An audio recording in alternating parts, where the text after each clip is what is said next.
today that joining me right here live is my wife, Cindy. Right.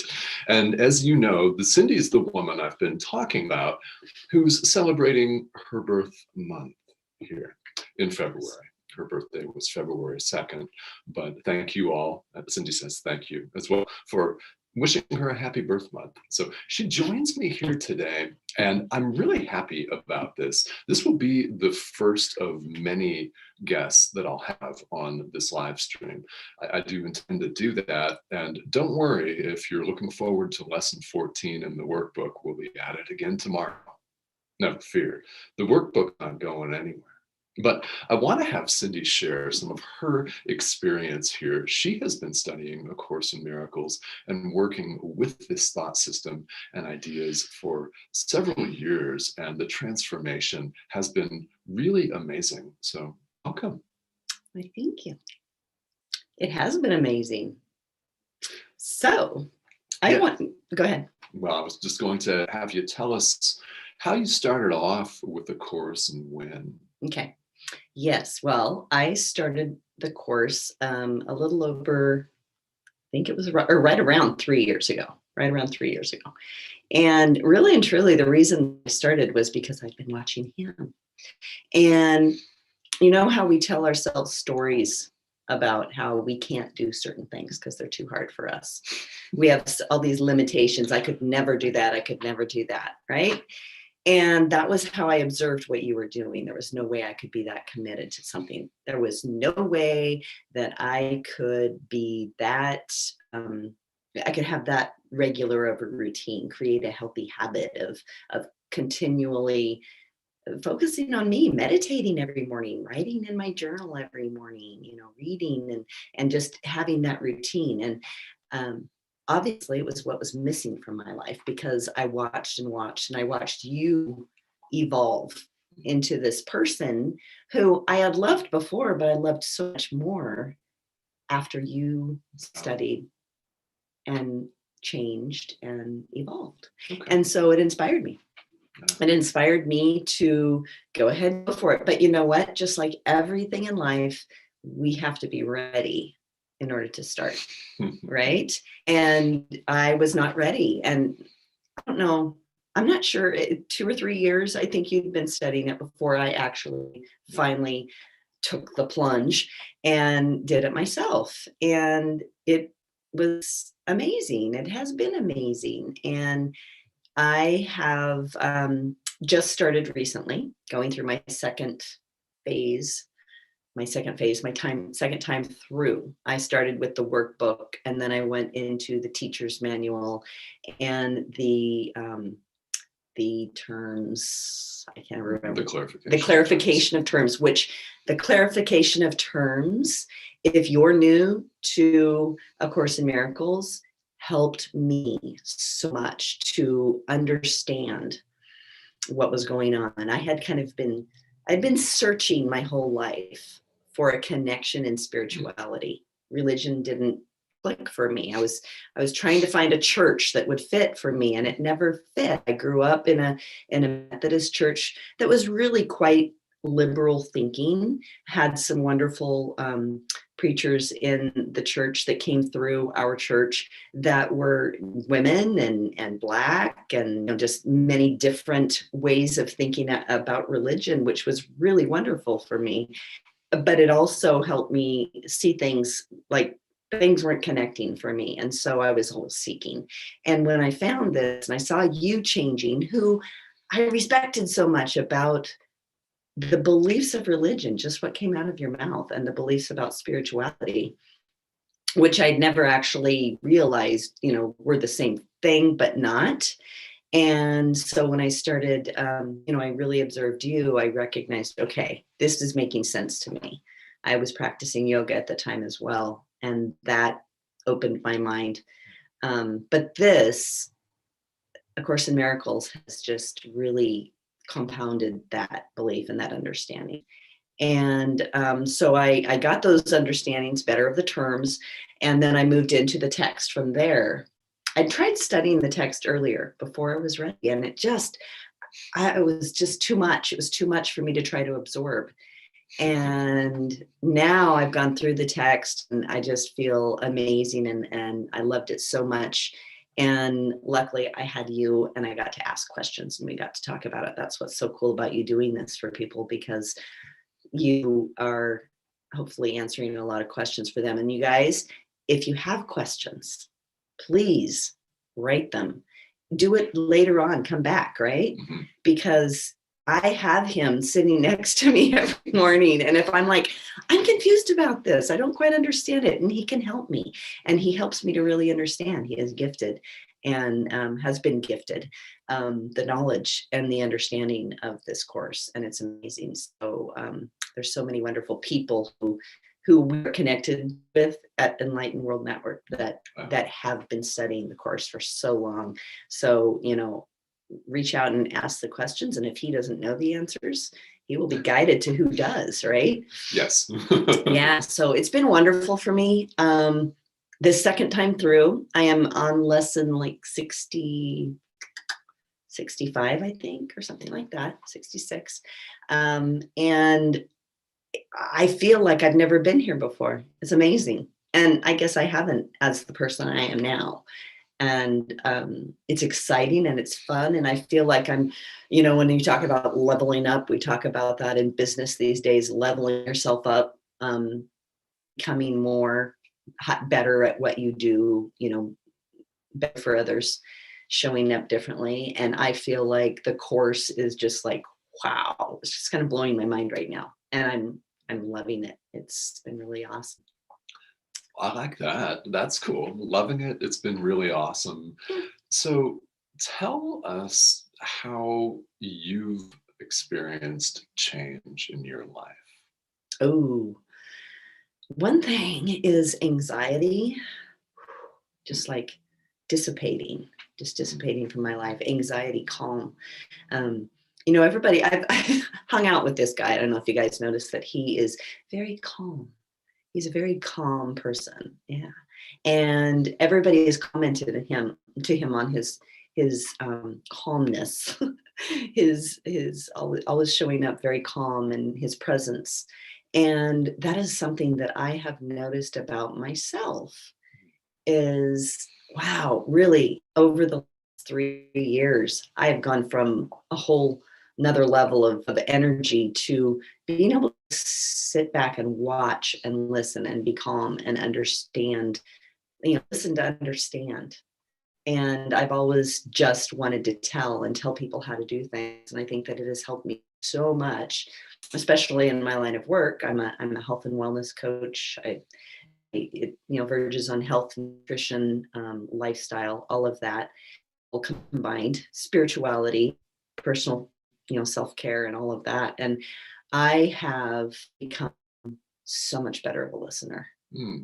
And I, just meditating every day of your life creates amazing things. It just gets calm because you're handing it over to God. The Holy Spirit is guiding you. You're not feeling like you have to control everything, which brings on the anxiety. I've been loving that. That's been amazing. I think that's probably the biggest thing that I've noticed is the calm in my life. But then, the spin-off of that, the result of that calmness changes your relationships, the way you show up in the world for yourself, the way you show up in the world for others. Huge. Yeah, it does. And of course, if you've studied the course, you'll know that it's all about relinquishing control and our need to control. So I think that's wonderful that you've said that. And I have to tell you, I've been witnessing these changes live. And it's amazing the change that a course will affect on you. And if you are watching the live stream, how has this impacted you? I'd love to know in the questions. I've got another question for Cindy over here, but yeah, type in the comments. How has this impacted your life? How has it changed your life? And how are you transformed? How are you different now as opposed to when you started this journey, whenever that was? Yeah, I'd love to know that here. So, Cindy. Yes. Question for you. What has been the biggest challenge, do you think, that you've had to let go of? Oh, definitely my limiting self-beliefs of being able to commit to something. That was the biggest one. And that was really in the beginning. I think one thing that really resonated with me was when you told me, and then of course I read it, the course is designed to, like the lessons, the workbook part is designed to do in 365 days. Well, I'm a rule follower. And so if I'm not following the rule the way it's designed, then I feel like I'm not doing it right. And knowing that if I wanted to hang out with one lesson for a week, that was totally cool. There was nothing wrong with that.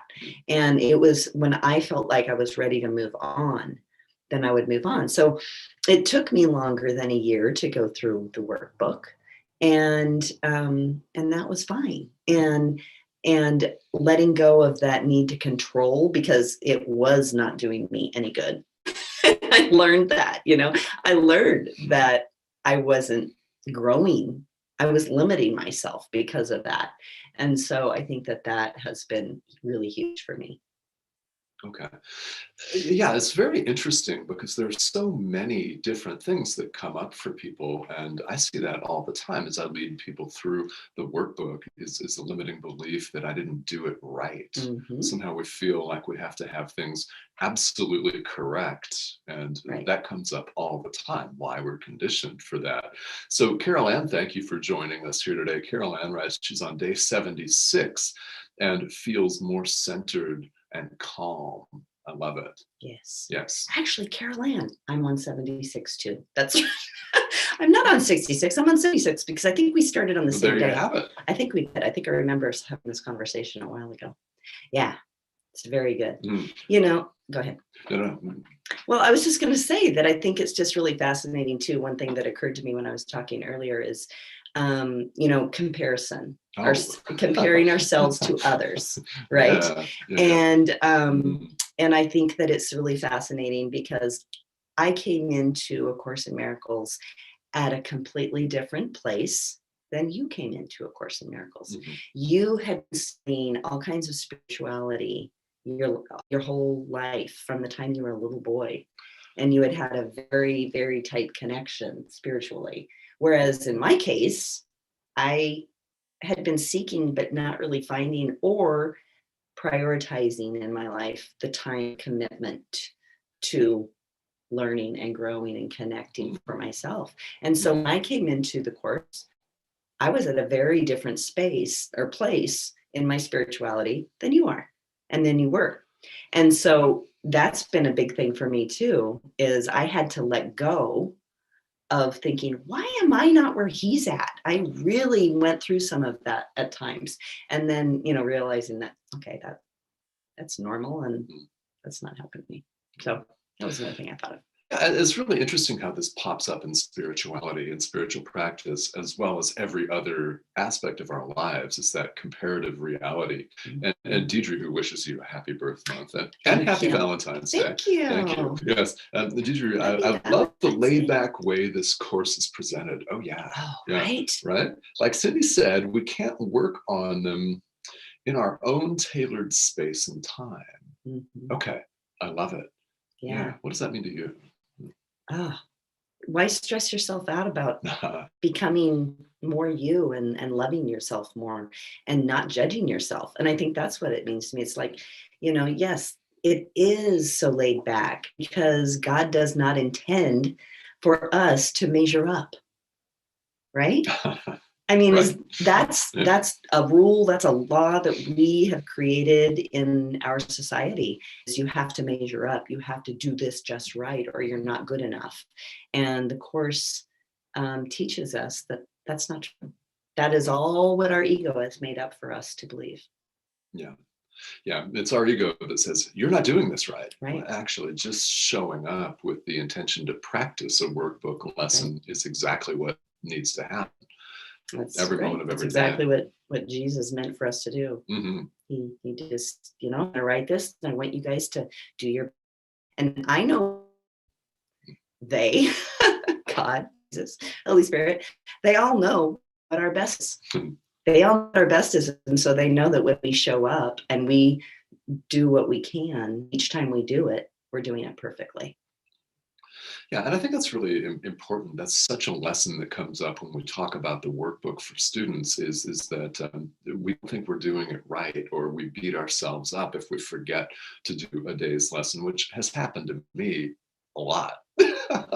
We were talking about that the other day because I was talking about how I was supposed to do it every 15 minutes. And I'm like, oh my gosh, I can't do it every 15 minutes. I won't remember. Of course I didn't remember, but I did it a few times. Tomas, just said, well, did you do it once? And I'm like, yeah, a few times here and there, and it's like, all right, that's good, but of course you go through that. And I can imagine how amazing, and I think about that sometimes when the course suggests practice it this many times throughout the day. And I think, wow, if my mind was ready to just focus so much that I was practicing it every 15 minutes throughout the day, it would be mind-blowing, the changes that would happen. Yeah. And so I just keep doing my best to keep doing as much as I can. Right. Yeah. And the workbook is super interesting. And I think how fortunate, how blessed are we that we have in an entire volume, the workbook with its own way of doing things. And the text, and Carol Ann says, the text seems overwhelming. Yeah, to be abstract. So what it does say in a course is some people will start with the text, some will start with the manual for teachers, which includes that clarification of terms. What is the ego, for example? What is a miracle? With further discussion, highly recommended. Cindy, as you said. Yeah. I'm telling you, it helped me so much. Yeah. It's very helpful. And for some, it's the workbook, but whatever it is, we have all of this at our disposal, at our beck and call, really. All that Jesus is waiting for, all that God, the Holy Spirit's waiting for, right, is us to step up, make a decision. Right. Yes. And Carol Ann, agree. Oh my gosh, the text boggled my mind. I was all over the map trying to understand what they were saying, what the text was trying to say to me. It made no sense. And once I recognized that, and I just went, I need a break. I need a break from trying that. And I finished the other parts. I went through, I continued on them. And once I got those clarification of terms after I finished the workbook and the teacher, which was beautiful. I love the teacher's manual. And I think that people get nervous about thinking that they qualify to be a teacher. Once you've done lesson 1, you qualify to be a teacher, right? Yeah. So don't think, you guys, that you are not qualified to teach A Course in Miracles. Yeah, absolutely agreed. As the course says throughout, we're all teaching all the time. We're all teaching time. And Caroline, I love this comment. I wanted to just recognize this. Caroline writes, I love that Jesus says, you don't have to understand or believe. Just do it. Do it. I love it. I did a lot of that the first time through the workbook. Okay, whatever. This is like so abstract to train my brain this way. But I thought, okay, I've seen him do it. Now you guys, if you're new to the course, you're seeing us do it. You're going through with him. You're seeing people's comments. Just keep going. No matter what, just keep going because it's so worth it. It really is. And thank you all for being in here. So anything else you'd like to add before we wrap up? I don't think so, except for, happy Valentine's Day. How lucky am I to have him for my Valentine? Yes. And because we were brought together for a reason, and this is part of it. So I'm just happy I got to be here today. Yes, and I'm very happy to have you at the first of many guests. So thank you all for tuning in and thank you for your comments. Again, if you don't catch this live and you're watching the replay, type in comments anyway. I'll go back through and we'll answer those as best we can. And as Cindy said, if I don't know the answer, someone will, like the Holy Spirit. Yeah. The answer come. Ask the teacher and the answer will rush in. Yes. 100% guaranteed. You just have to show up and ask. So thank you all again for tuning in. This has been A Course in Miracles 365 here on Enlightened World Network, and we'll be back at it tomorrow. Workbook lesson 14. All right. Have a great day, everybody.